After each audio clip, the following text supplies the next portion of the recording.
Et on parle beaucoup du programme nucléaire dans les journaux israéliens de ce matin. Oui, et surtout des inquiétudes israéliennes après la décision de l'AIEA de clôturer le dossier contre l'Iran concernant Mariban, l'un des 3 sites nucléaires non déclarés par Téhéran dans lesquels des traces de matériaux radioactifs ont été identifiées. Et le Israël Hayom est persuadé qu'Israël se rapproche d'une décision fatidique face à l'Iran. C'est d'ailleurs le titre du quotidien ce matin. L'Israël Hayom cite aussi le Premier ministre israélien qui a pris la parole à ce sujet hier. Israël fera tout ce qu'il faut pour empêcher l'Iran de se doter de l'arme nucléaire, a déclaré Benjamin Netanyahou sur les réseaux sociaux. Et puis le quotidien ajoute aussi que Washington fait le maximum pour renouveler l'accord avec Téhéran afin de l'empêcher d'arriver à un enregistrement de 90% de son uranium. Oui, et il est question d'une compensation américaine envers Israël en échange d'un retour des États-Unis dans l'accord avec l'Iran. Oui, c'est ce que nous dit ce matin le Yediot Ahronot. Le président américain Joe Biden tient absolument à conclure un accord avec l'Iran sur le nucléaire, et sur le chemin vers un tel accord se trouve Israël qui s'y oppose totalement. Afin de contourner l'obstacle israélien, l'administration Biden a pensé donner une compensation à Israël. L'idée est de lier l'accord sur le nucléaire iranien à la normalisation des relations entre Israël et l'Arabie Saoudite. Mercredi dernier, le directeur du Conseil national de sécurité, Tzachi Hanegbi, et le ministre des Affaires stratégiques, Ron Dermer, se sont envolés pour Washington pour discuter de ces sujets. Pour l'heure, rien ne laisse préjuger de la réaction israélienne à cette proposition, mais, nous dit le Yediot Ahronot, la visite de Dermer et Hanegbi en ce moment aux États-Unis, donc déterminante pour la suite des événements stratégiques et sécuritaires de plus haute importance pour Israël. Et ce matin, Olivier, Tal Tamari, la veuve de Meir Tamari, qui, on le rappelle, a été tuée par un terroriste mardi, eh bien Tal Tamari s'exprime. Oui, la jeune femme, mère de 2 jeunes enfants, parle des projets qu'ils avaient en commun avec, bien entendu, Meir Tamari, son mari qui a été tué. Donc, mardi, nous avions prévu de vieillir ensemble et d'avoir d'autres enfants. Et la jeune femme, au Yediot Ahronot, et puis elle pointe du doigt aussi Tsahal et les forces de sécurité pour ne pas avoir rempli leur mission comme il se doit, selon elle. Elle affirme qu'un poste de contrôle situé près de l'attentat était vide au moment des faits.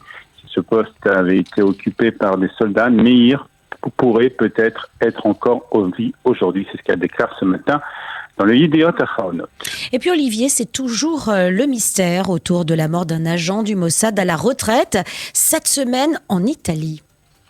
Oui, il y a encore beaucoup de points qui ne sont pas clairs sur l'accident qui s'est produit dimanche et qui a donc conduit à la mort de 4 personnes, dont un ancien membre du Mossad, 2 officiers de renseignement italiens et l'épouse russe du capitaine.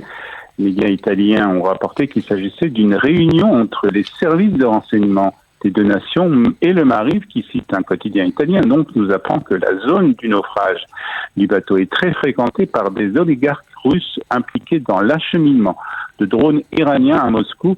C'est ce que a rapporté donc un quotidien italien. Israël et l'Italie auraient donc pu vouloir surveiller cette activité. Et toujours selon la presse italienne, les anciens agents du Mossad présents sur le bateau n'avaient pas prévu cette croisière à l'avance, mais s'y est rendu spontanément après avoir manqué leur vol. Ce sont des révélations donc qui sont faites ce matin par la presse israélienne.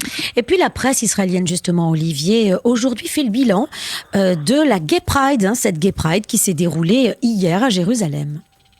Et qui s'est déroulée sans incident majeur, et c'est bien entendu l'information la plus importante ce matin. Cette marche des fiertés, chaque année, nous dit le Haaretz, le cauchemar des responsables de la police israélienne, surtout depuis 2005, où un extrémiste orthodoxe avait poignardé à mort une jeune adolescente de 16 ans. Le Yediot Ahronot nous précise hier que c'est Itamar Ben-Gvir, le ministre de la Sécurité intérieure, qui avait dans le passé manifesté contre cette marche, qui est venu lui-même vérifier les préparations de la police pour cet événement qui a réuni hier plus de 30 000 personnes.